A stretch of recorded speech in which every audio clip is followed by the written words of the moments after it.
Most people decide they want to lose fat and jump straight to, let me slash 500 calories a day, and they wonder why they're starving, flat, and somehow still not happy with how they look. In this episode, I want to slow that down and actually answer the question, how big should your calorie deficit actually be? So you can get lean, keep your muscle, and not completely tank your life. In the last episode, we figured out your maintenance calorie range, that zone of calories where your weight basically sits still. Today, we're taking that next step once you know that maintenance and how far you should actually go below it. I'm going to give you a simple rule, some real numbers, and then tell you how I messed up by trying to rush that process completely. The first thing is to stop thinking of your deficit as a random number again, like I'll just slash 500 calories. That's how you end up on a plan that might be way too aggressive for you, or on the flip side, so small that nothing actually really happens, and instead, you're not moving the needle at all. Instead, I want you to think of your deficit as a percentage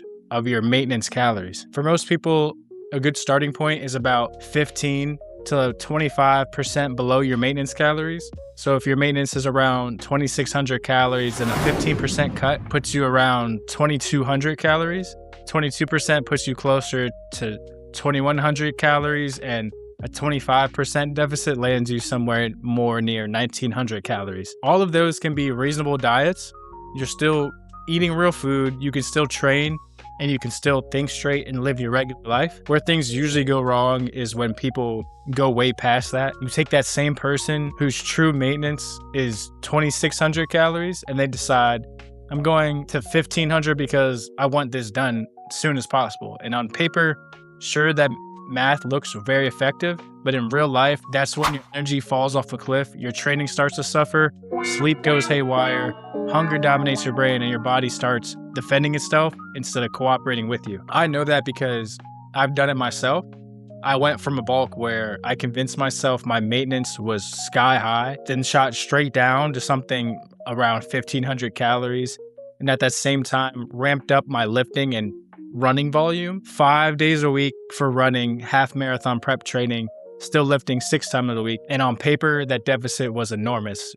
In reality, my body was just like, yeah, we're actually not doing what you think we are. I got lean, yeah, but I paid for that with flat muscles, legs and glutes, lost so much muscle, and level of fatigue I didn't actually plan on happening. So that first principle is to take a percentage, somewhere around 15 to that 25% of your real maintenance, and the sweet spot will be specific for you. And that's a good general framework to get in your deficit. But how aggressive you go inside that range should match your timeline and your training.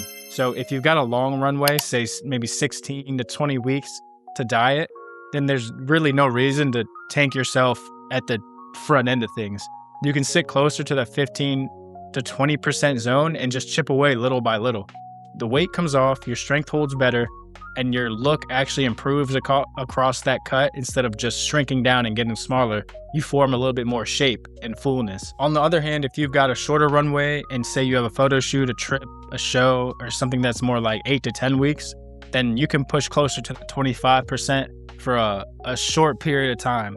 But you've got to respect what that costs. Hunger is going to be way louder. Your margin for extra cardio, sloppy sleep, and recovery gets a lot smaller, and you can't pretend that you're gonna feel like you do while you're in your maintenance phase and well fed. Then there's your training load. The more you're lifting and the more cardio you're doing, the less aggressive your food cut is gonna have to be. If you stack high volume lifting, a ton of steps, plus extra cardio on top of that, you're gonna be in a giant deficit, and that's where things usually get sacrificed. And it's not fat first, it's usually that muscle that's getting sacrificed and your performance. The goal is not eat as little as possible and survive that.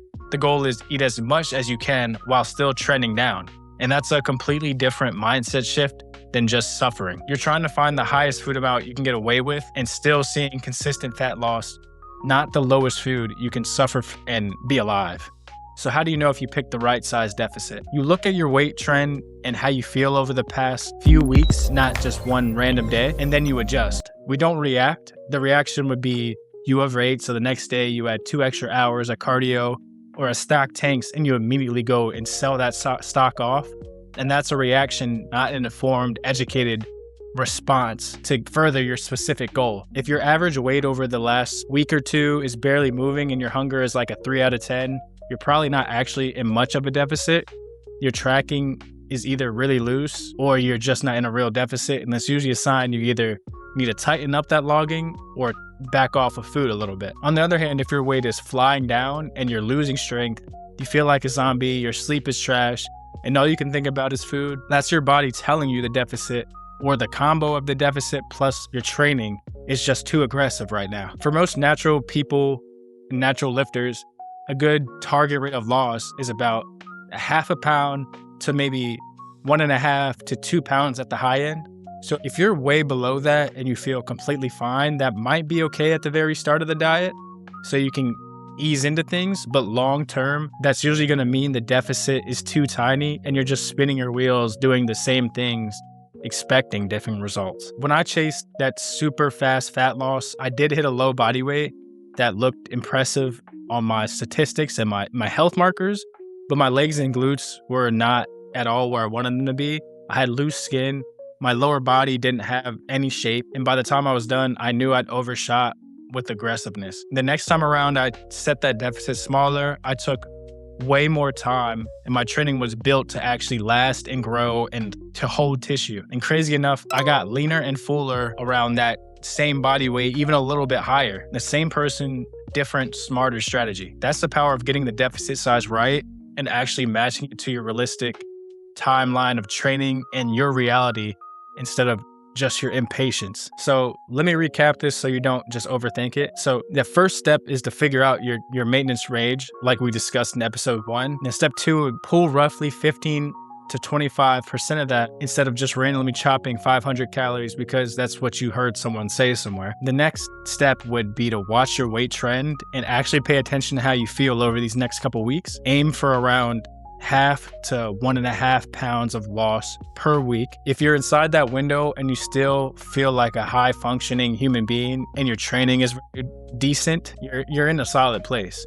If you're dying and dropping super fast, you might need to consider backing off for a bit. If nothing is happening and you're super comfortable, either the deficit is too small or your tracking just isn't honest. Once you have maintenance and you understand how big your deficit is or should be, everything else we do gets a lot easier. Dialing in cardio, deciding when to add steps, when to raise food back up, and how to handle small stalls and plateaus. In the next episode of this fat loss series, we're going to talk about what to do when you hit a plateau, when your weight stalls and you're stuck deciding, do I cut food again or should I add more cardio and training? If you got questions about your own deficit right now, drop your body weight, your current calories, and what your weight has been doing over the last couple weeks down in the comments, and I'll give you a rough idea if you're sitting in the right zone or what I would do to tweak it a little bit better. And that's it for episode 2. Don't chase the most extreme deficit you can tolerate. Find the smallest smart deficit that can actually get the job done and lets you walk out of this phase with more muscle, a better look, and an engine that's still working for you and towards your goals.